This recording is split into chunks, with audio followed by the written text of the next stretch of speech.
Suwarjiem, 58 tahun, adalah satu dari puluhan juta pasien yang telah merasakan manfaat menjadi peserta Jaminan Kesehatan Nasional Kartu Indonesia Sehat atau JKN KIS BPJS Kesehatan. Gangguan ginjal yang dialaminya membuatnya harus menjalani prosedur hemodialisis atau cuci darah secara rutin 2 minggu sekali selama lebih dari 4 tahun.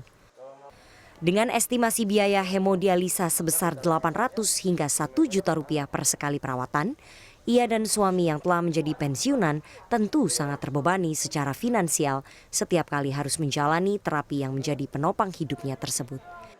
Dengan menjadi peserta dan rutin membayar iuran JKN KIS merupakan keputusan yang tepat. Hal ini turut meringankan beban biaya perawatan hemodialisa yang telah didapatkan selama ini. Ya terbantu sekali. Masalahnya kalau biaya sendiri kan biayanya gede. Udah 3 kali terus langsung rumah sakit menerima BPJS, jadi kita udah ringan lagi. Komitmen pelayanan BPJS Kesehatan terhadap peserta JKN KIS yang merupakan pasien hemodialisis ditunjukkan pula dengan simplifikasi prosedur sejak Januari 2020, di mana peserta tidak perlu lagi mengulang membuat surat rujukan dari fasilitas kesehatan tingkat pertama atau FKTP saat ingin mendapatkan layanan hemodialisis. Komitmen BPJS Kesehatan terkait pemberian manfaat bagi pasien gagal ginjal mendapat sambutan positif dari rumah sakit yang memberikan layanan cuci darah. Salah satunya adalah Rumah Sakit Permata Depok, Jawa Barat yang mampu menampung hingga 30 pasien setiap minggunya.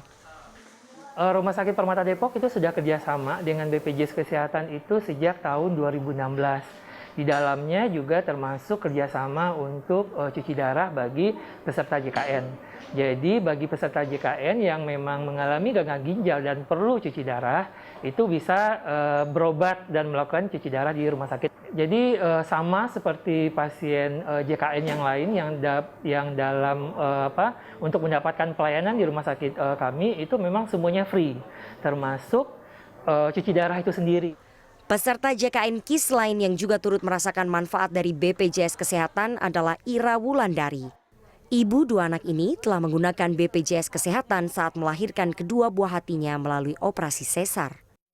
Bagi saya tuh BPJS sangat bermanfaat sekali, mempermudah ya, terutama untuk mempermudah, dan angsuran BPJS itu tidak terlalu mahal untuk kalangan menengah seperti saya gitu.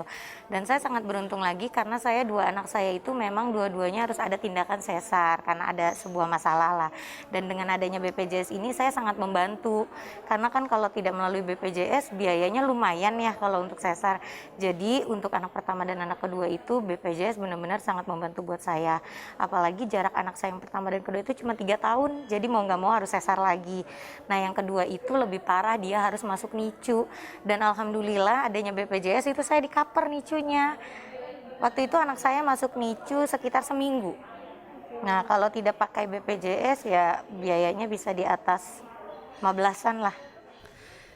Dalam kurun waktu 5 tahun, lebih dari 85% penduduk Indonesia telah terdaftar sebagai peserta JKN KIS.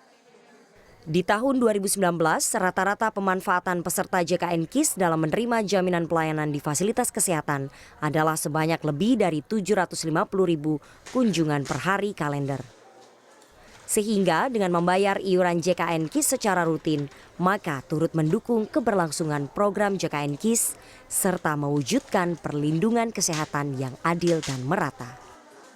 Sufiana Tanjung, Andriawan Saputra, Depok, Jawa Barat.